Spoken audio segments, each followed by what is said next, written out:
सुनिए काव्य ग्रंथ, मंत्र, श्लोक, स्तोत्र, भजन एवं धर्म के साथ जुड़ी कथाएं। भक्ति से आत्मशक्ति। ओम कृष्णाय वासुदेवाय हरे परमात्मने प्रमद कृष्णाय गोविंदाय नमो नमः। श्री कृष्ण गोविंद हरे मुरारे नाथ नारायण वासुदेव।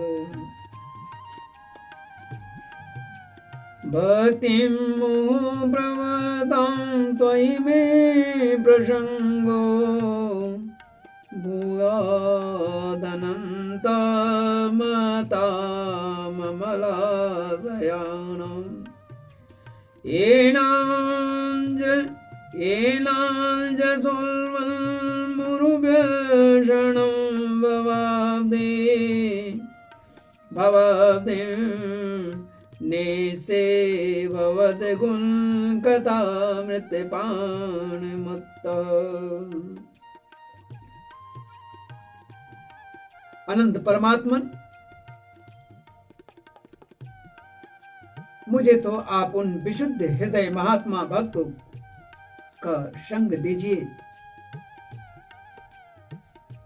जिनका आप में अविच्छिन्न भक्ति भाव है। हे भगवान, उनके संग में मैं आपके गुणों और लीलाओं की कथाओं का कथा सुधाओं को पी पी कर उन्मत्त हो जाऊंगा और सहज ही इस अनेक प्रकार के दुखों से पूर्ण भयंकर संसार सागर के उस पार पहुंच जाऊंगा। इसलिए प्रभु, मुझ पर कृपा कीजिए, इस अज्ञानी पर कृपा कीजिए, इस बालक पर कृपा कीजिए। मैं आपकी शरण में आया हूं। श्रीमन्नारायण नारायण नारायण, गोविंद नारायण नारायण नारायण, हरि नारायण नारायण नारायण। सरस्वती मां भागे विद्ये कमललोचनी, विश्वरूपे विशालाक्षी विद्यां देहि नमस्तुते। अथ काव्यविंशोऽध्यायः। श्रीमद् भागवत महापुराण के प्रथम खंड के तृतीय स्कंद के 21वें अध्याय में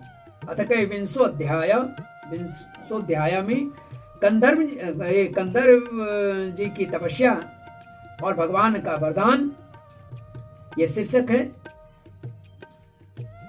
कर्दम जी की तपस्या और भगवान का वरदान इस प्रकार है, जिसका मैं वर्णन करने जा रहा हूं हिंदी में।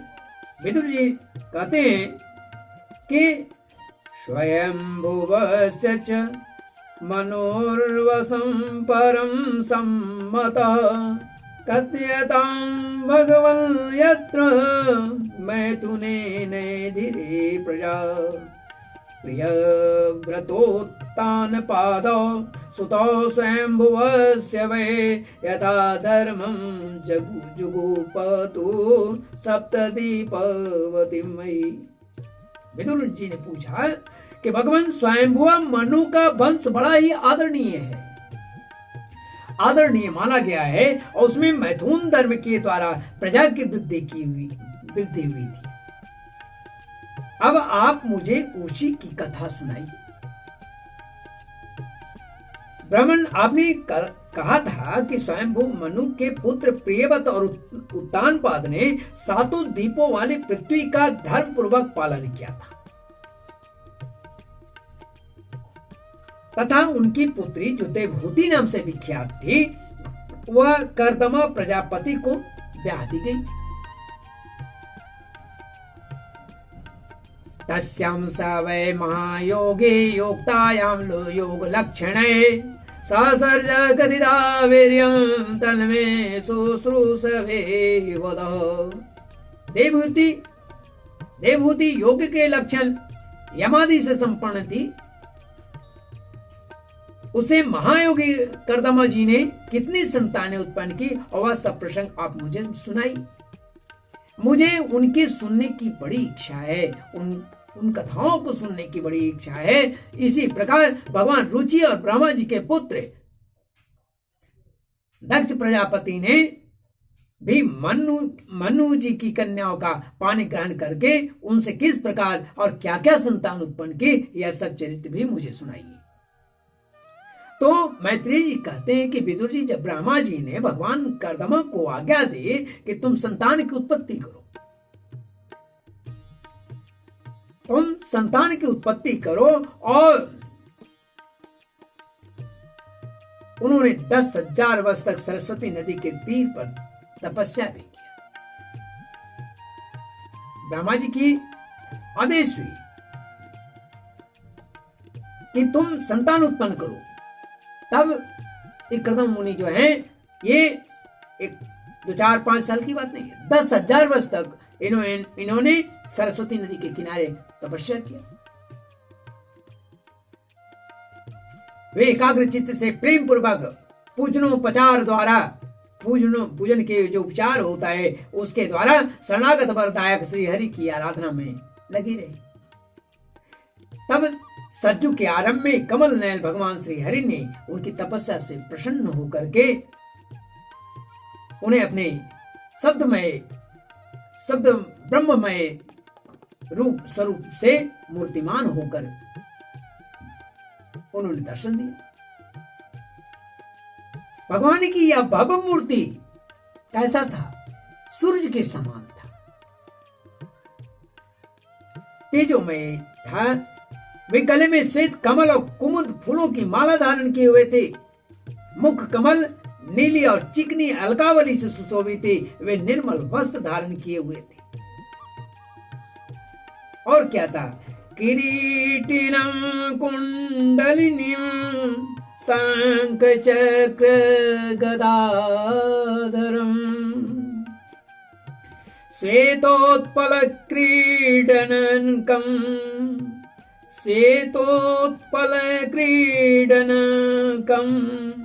मनः स्पर्श स्मिते क्षणम्। सिर पर झिलमिलाता हुआ स्वर्ण में मुकुट, कानों में जगमगाते हुए कुंडल और कर कमलों में शंख चक्र गदा आदि आयुध विराजमान थे।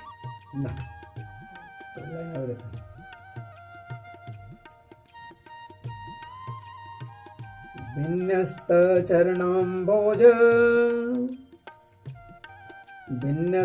चरणाम्भोजम् असदेशे गरुत्मतः दृष्ट्वा केव स्थितं वक्ष श्रियं कौस्तुभकन्धरम्।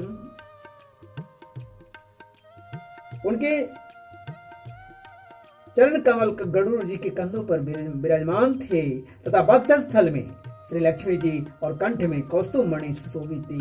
प्रभु की इस आकाश स्थित मनोहर मूर्ति का दर्शन करके कर्दमा जी को बड़ा हर्ष हुआ, मानो उनकी सभी कामनाएं पूर्ण हो गई। उन्होंने सानंद जैसे पृथ्वी पर सिर टेककर भगवान को साष्टांग प्रणाम किया और फिर प्रेम प्रवण चित्त से हाथ जोड़कर सुमधुर वाणी से वे उनकी स्तुति करने लगे। इस तरह निरंतर हम लोग को भी चाहिए कि श्री हरि का स्तुति करें, यही हमारे कल्याण का कारण भी है। सभी मनोकामनाओं को पूर्ण करने वाला है। पत्नी की इच्छा से इन्होंने यह तपस्या किया था, जिसके लिए स्वयं नारायण को आना पड़ा और उन्होंने आशीर्वाद दिया और बतलाया कि आपकी पत्नी कौन होगी और कब आने वाली है। वाच ज्योष्टं वताद्याखिल सत्वराशे सांसेद्यम् अक्षणोस्तव दर्शनान् यद दर्शनं जन्म विरीड सद्विरासास्ते योगिनो रूढ़ योगा ये मायया ते हतमेधसस्त्वत् पादारविन्दं भव सिन्धुपोतम् उपासते कामलवायते राशेष कामाल्निरये पियेषु तथा सचाहं परिमुमोढुकाम समान गृहमेधेनु। करदम जी दे उन्होंने कहा कि स्तुति करने योग्य परमेश्वर, आप संपूर्ण सत्वगुण के आधार हैं। योगी जन उत्तरोत्तर शुभ योनियों में जन्म लेकर अंत में योगस्थ होने पर आपके दर्शन की इच्छा करते हैं। आज आपका वही दर्शन पाकर हमें नेत्रों का फल मिल गया है। आपके चरण कमल भवसागर से पार जाने के लिए जहाज है, जिसकी बुद्धि आपकी माया से मारी गई है। वे ही उन तुच्छ क्षणिक विषय सुखों में लिप्त रहते हैं, लगे रहते हैं। सुखों के लिए जो नरक में भी मिल सकते हैं, उन चरणों का आश्रय लेते हैं। किंतु स्वामी, आप तो उन्हें वे विषय भोग भी दे देते हैं। हे प्रभु, आप कल्पवृक्ष, आपके चरण समस्त मनोरथ को पूर्ण करने वाले हैं। मेरा हृदय काम कलुषित है। मैं भी अपने अनुरूप स्वभाव वाली और गृहस्थ धर्म के पालन में सहायक शीलवती कन्या से विवाह करने के लिए आपके चरण कमलों की शरण में आया हूं। सर्वेश्वर, आप संपूर्ण लोगों के अधिपति हैं। नाना प्रकार की कामनाओं में फंसा हुआ यह लोग आपके वेदवाणी रूप डोरी में बंधा है। हे धर्ममूर्ते, उसी का अनुगमन करता हुआ मैं भी काल रूप आपको आज्ञा पालन रूप पूजो पराहादि समर्पित करता हूं। प्रभु, आपके भक्त विषय सक्त लोगों और उन्हीं के मार्ग का अनुसरण करने वाले मुझ जैसे कर्म जड़ पशुओं को भी नहीं गिनकर आपके चरणों की छत्रच्छ छाया का ही आश्रय लेते हैं और तथा परस्पर आपके गुणगान रूप मादक सुधा का ही पान करके अपने क्षुधा पिपासा दे धर्मों को शांत करते हैं। हे प्रभु, यह काल चक्र बड़ा प्रबल है। साक्षात ब्रह्म ही इसके घूमने की धुरी है। अधिक मास रहित 13 महीने अरे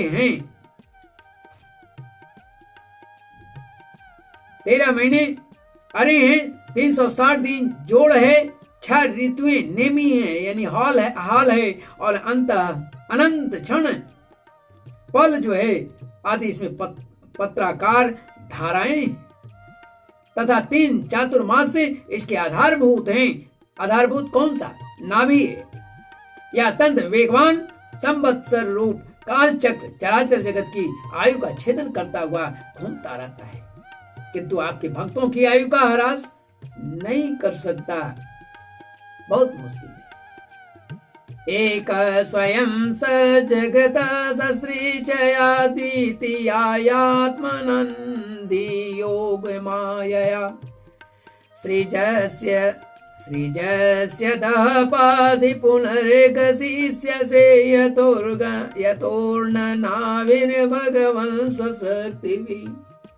भगवान, जिस प्रकार मकड़ी स्वयं ही जाले को फैलाती है, उसकी रक्षा करती है और अंत में उसे निगल जाती है, उसी प्रकार आप अकेले ही इस जगत की रचना करने के लिए अपनी योग माया को स्वीकार कर उससे अभिव्यक्त हुई अपनी सत्वादि शक्तियों द्वारा स्वयं इस जगत की रचना, पालन और संहार भी करती है।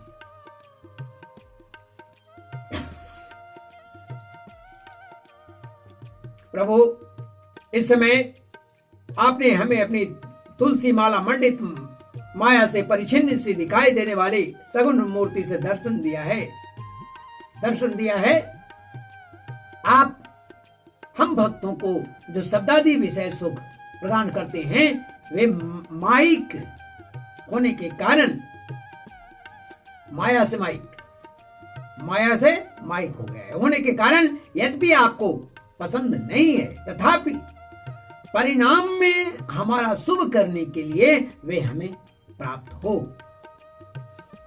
नाथ, आप स्वरूप से निष्क्रिय होने पर भी माया के द्वारा सारे संसार का व्यवहार चलाने वाले हैं तथा थोड़ी सी उपासना करने वाले पर भी समस्त अभिलषित उसके अभिलाषा के अनुसार वस्तुओं की वर्षा करते रहते हैं। आपके चरण कमल वंदनीय है।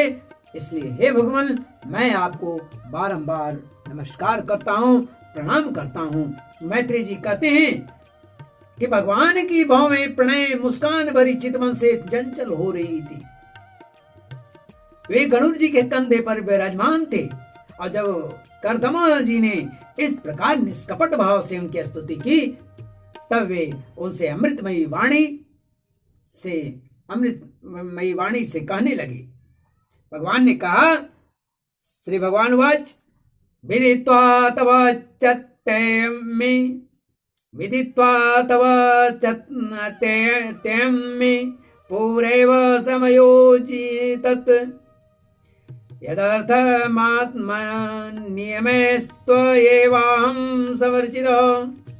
भगवान ने कहा कि जिसके लिए तुमने आत्म संयम आदि के द्वारा मेरी आराधना की है, तुम्हारे हृदय के उस भाव को जानकर मैंने पहले से ही उसकी व्यवस्था कर दी है।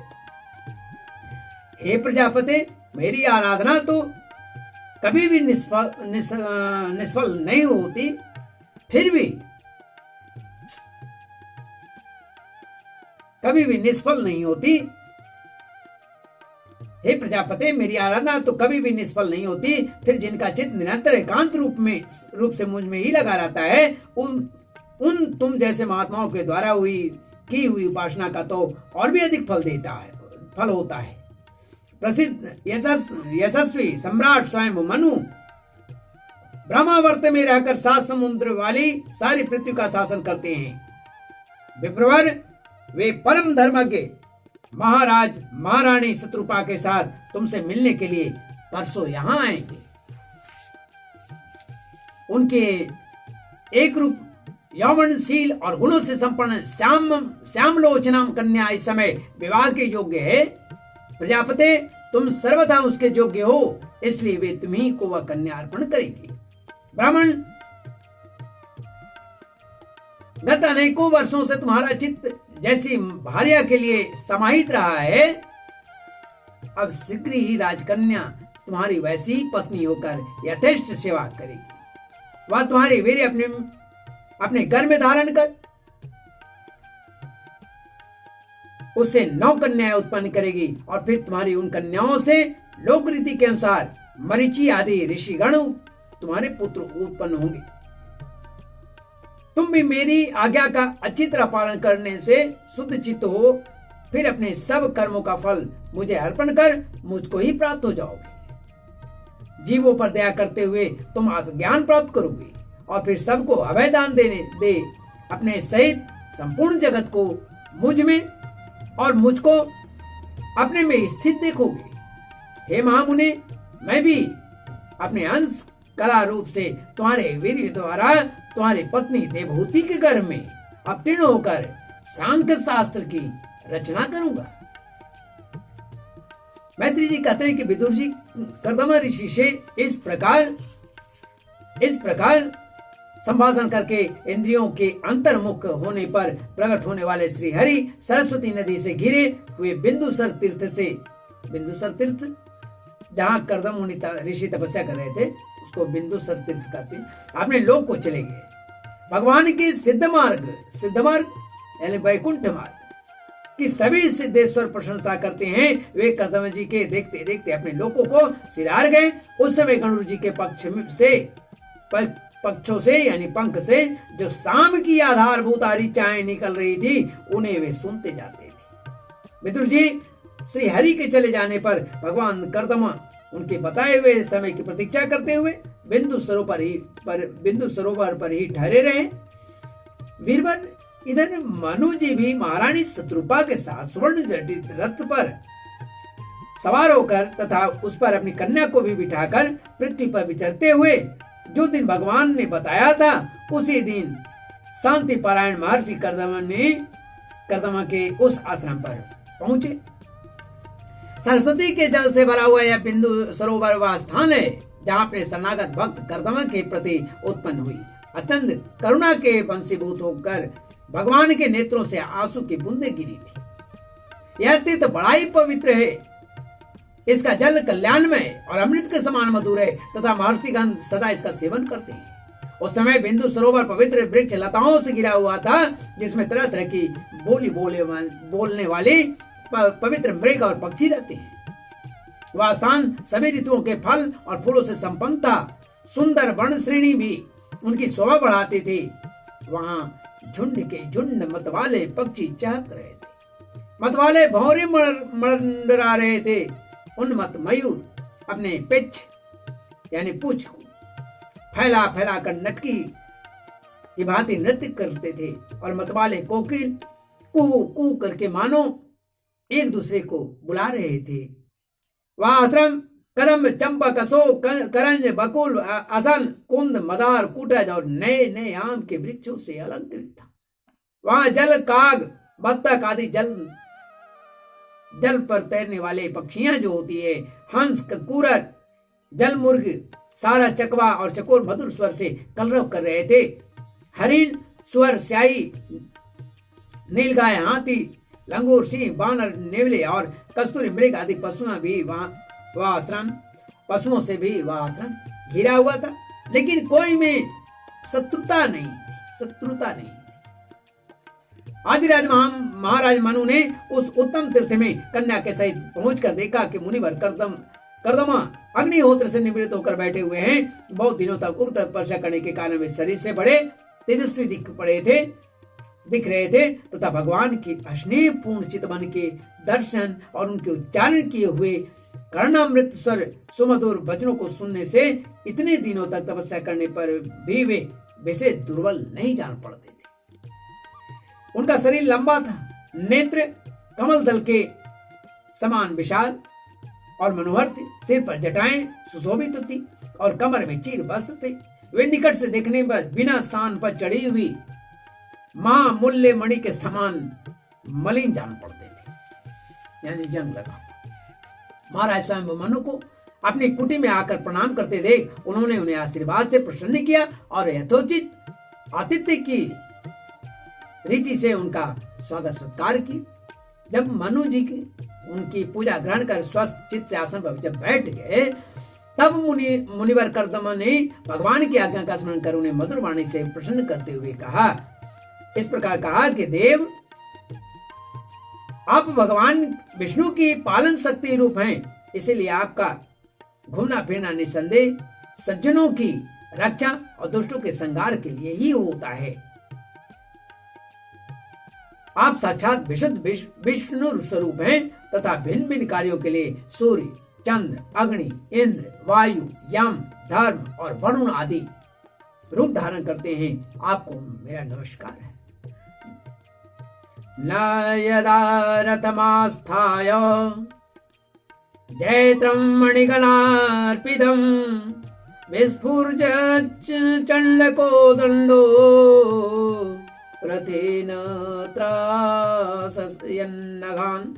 आप मणियों से जड़े हुए जयदायक रथ पर सवार हो अपने प्रचंड धनुष की टंकार करते हुए उस रथ की घड़घड़ाहट से ही पापियों को भयभीत कर देते हैं और अपनी सेना के चरणों से रौंदे हुए भूमंडल को कपाते हुए अपनी उस विशाल सेना को साथ लेकर पृथ्वी पर सूर्य के समान विचरण करते हैं।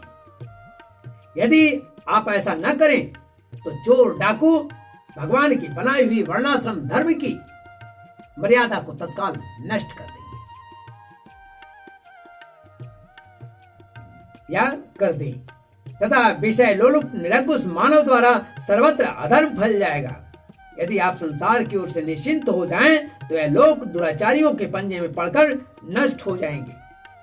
इसलिए तो भी विप्रवर वीरवर, मैं आपसे पूछता हूँ कि समय यहाँ आपका आगमन किस प्रयोजन से हुआ है और मेरे लिए जो आज्ञा है उसे मैं निष्कपट भाव से सार स्वीकार करूंगा। इस प्रकार से कर्दमा मुनि ने मनु जी से कहा और यहाँ पर हिंदी में यह कथा समाप्त होता है। श्रीमद् भागवत महापुराण के प्रथम खंड के तृतीय स्कंद के 21वें अध्याय समाप्त होता है। पुनः मैं इसका संस्कृत में आरंभ करता हूँ। श्रीमन्नारायण नारायण नारायण हरि हरि नारायण नारायण नारायण।